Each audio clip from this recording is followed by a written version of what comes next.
మంగళగిరి పట్టణంలోని రత్నాల చెరువు హైస్కూల్ 10th క్లాస్ విద్యార్థులకు మిషన్ ఆఫ్ జాయ్ సంస్థ వారు పరీక్షలకు సంబంధించిన మెటీరియల్ను అందించారు. రిపోర్ట్.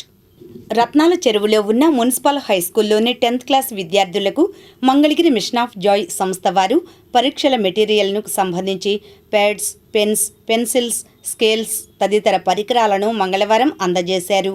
ఈ సందర్భంగా సదరు సంస్థ director JK Bhushan, school HM మాట్లాడారు. మేము గత కొంతకాలంగా ఈ మంగళగిరి పట్టణం మాత్రమే కాకుండా ఆంధ్రప్రదేశ్ మొత్తం సేవా కార్యక్రమాలు చేస్తున్నాం.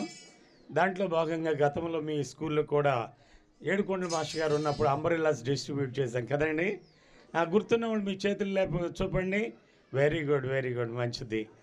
ఓకే, తర్వాత ఈ రైనీ సీజన్కి కూడా మీకు అంబ్రెల్లాస్ ఇస్తాం. రాబోయే రైనీ సీజన్కి కూడా ఎంతమందికి అవసరం అంబ్రెల్లాస్?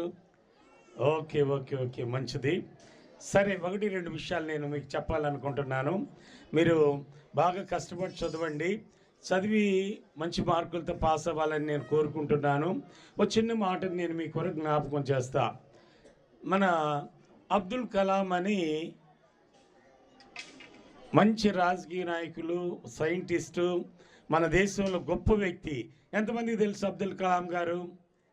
అబ్దుల్ కలాం గారు చదువును గురించి, ఉన్నతమైన భవిష్యత్తుని గురించి ఓ మాట చెప్పారు. అదేమంటే dream it and fulfil it. ఏం చెప్పారు? కలలు కనండి, కలలు నెరవేర్చుకోండి, నిజం చేయాలి. మరి మీరు కూడా కలలు కనాలి. ఉదాహరణకు ఒక చిన్న మాట చెప్తా. నాకు తెలిసిన ఒక ఫ్యామిలీలో విజయవాడ నుండి ఒక అమ్మాయి, హెప్సీబా అనే అమ్మాయి 5వ తరగతి నుండి కలెక్టర్ అవ్వాలని ఆమె కలలు కంది. 5వ తరగతి నుండి నాకు తెలిసి 5th క్లాస్ నుంచి. ఈ మధ్యనే కర్ణాటకలో కలెక్టర్గా పోస్టింగ్ అయి now she is working as a collector in Karnataka. ఆమె కలలు కంది, కలలు నెరవేర్చుకుంది. మరి మీలో ఎంతమంది కలలు కంటారు? ఉన్నతమైన ఉద్యోగాలు చేయాలని కలలు కానండి, అలానే కలలు నెరవేర్చుకోండి. చదువు వలన ఏమైందంటే ఉన్నతమైన స్థితికి మీరు వెళతారు కనుక బాగా చదవండి, మంచి మార్కులు సంపాదించండి.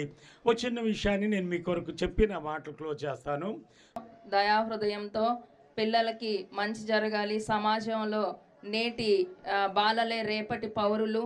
సో ఈ పిల్లల్ని గనక ఎంతో సంరక్షణగా జాగ్రత్తగా చూస్తే వీళ్ళు రేపు సమాజ అభివృద్ధికి వీరు భాగస్వాములుగా చేయాలి అన్న ఉద్దేశంతో పిల్లలకి ఈ రకంగా సహాయం చేస్తున్నటువంటి మీకు ఎంతో కృతజ్ఞతలు తెలియజేస్తున్నాం సార్.